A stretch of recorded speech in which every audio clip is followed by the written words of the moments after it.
Hey there, everybody. I'm your psychic, Christine Wallace. And first of all, I just want to give you a big thanks for being here, sending lots of love and light your way. So, what I'm here to talk about right now is rejection and attachments and lots of stuff that we go through in life. And I want to be able to help you out as much as I can through these videos.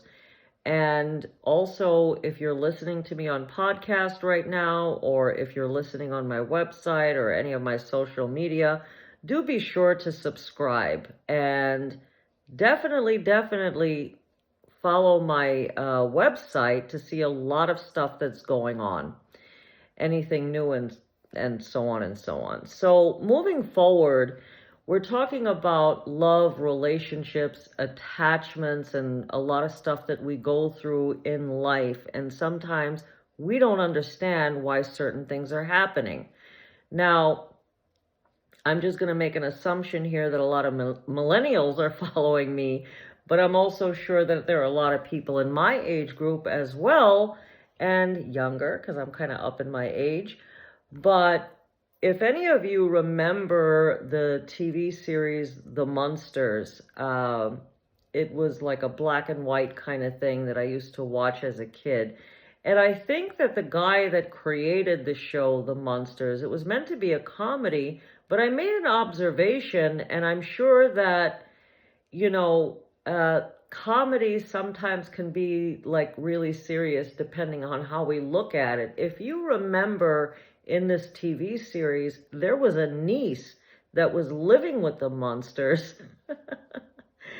And she was normal. She was just like a regular, pretty, normal woman. But if you recall in this TV series, every time she found a boyfriend, it didn't work out. They basically ran away as soon as she would bring them home to meet the family, and she couldn't make the connection, and no one in her family could make the connection either as to what the problem was and why he never called back.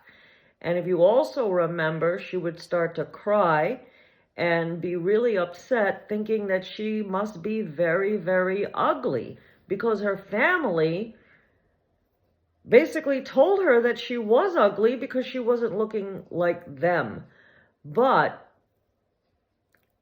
us watching the show as the observer knew that, you know, it wasn't her. She was just a normal person living in a house full of monsters, right?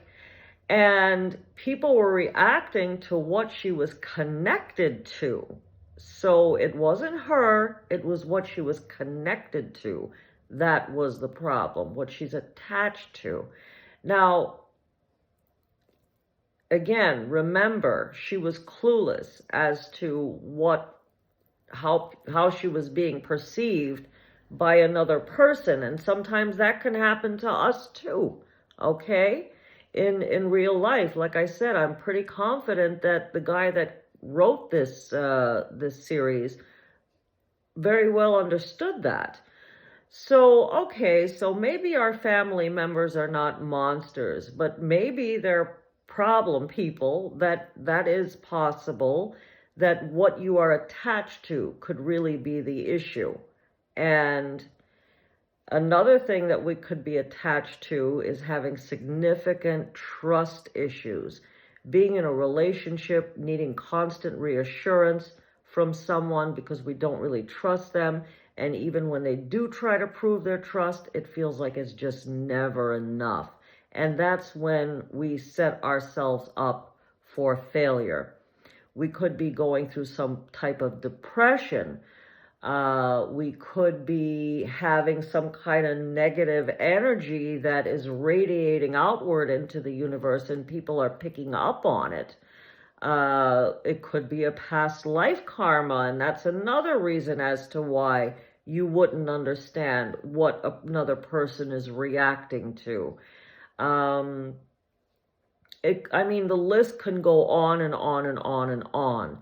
Does this mean that every person is a great person and they're genuine and you keep, messing up somehow? No. Sometimes, yes, the wrong people keep, or not keep coming into your life, but they do come.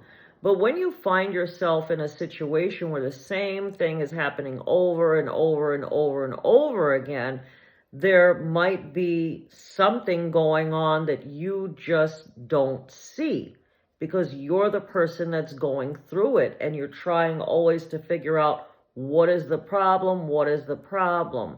So with that being said, meditation, self-examination is important. It's very important to get to what it is that is causing the problem, because if we don't know what the problem is, then we're not going to know how to solve the problem.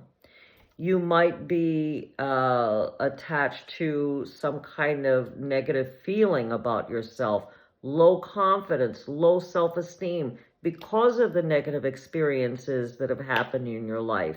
Psyching yourself out for the worst.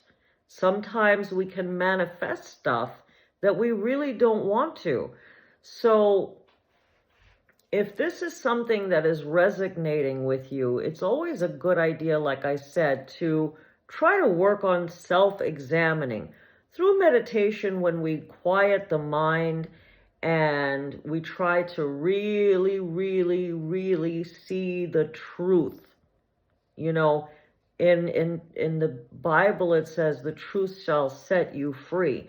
Sometimes the truth is not something that we want to know or like to know. Sometimes it can be a bad truth, but knowing what it is does definitely give you a sense of freedom or relief, because at least I know what the problem is. If you feel that you've done all that you can do and you're still getting the same kind of thing happening over and over, then this is a situation that obviously runs very deep. Okay?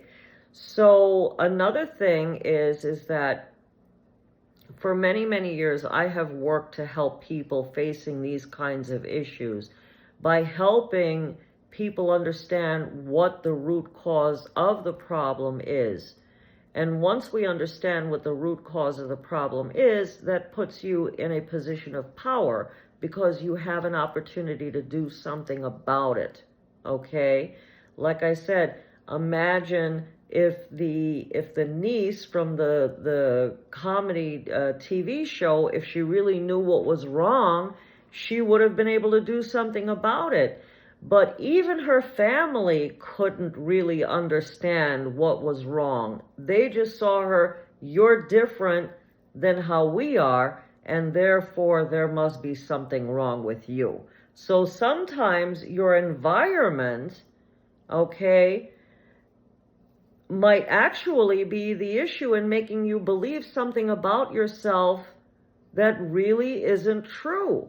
So sometimes it's good to get out of this circle and speak to someone who has an unbiased opinion.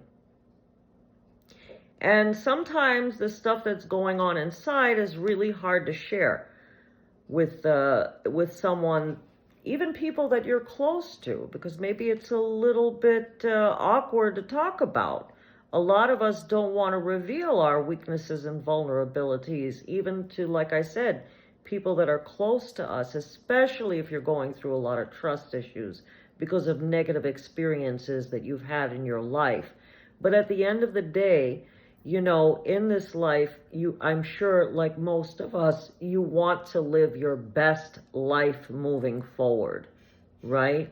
So, like I said, try meditating, try self-examining, try reading self-help books.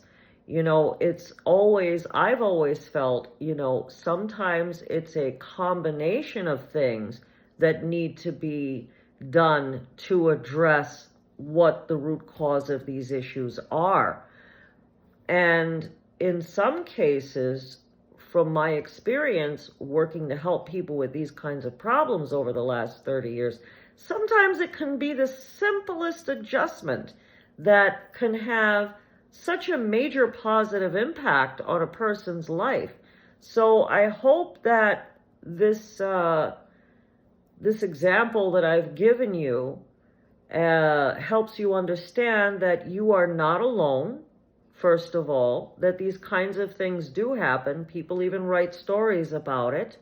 And also how important it is to know what the truth is. Because like I said, once you know what it is that's wrong, it's like somebody turns on the light in the room. That's how, much of a relief it is to the mind, because we put ourselves through a lot of mental stress. Sometimes the negative self-talk can drive us crazy.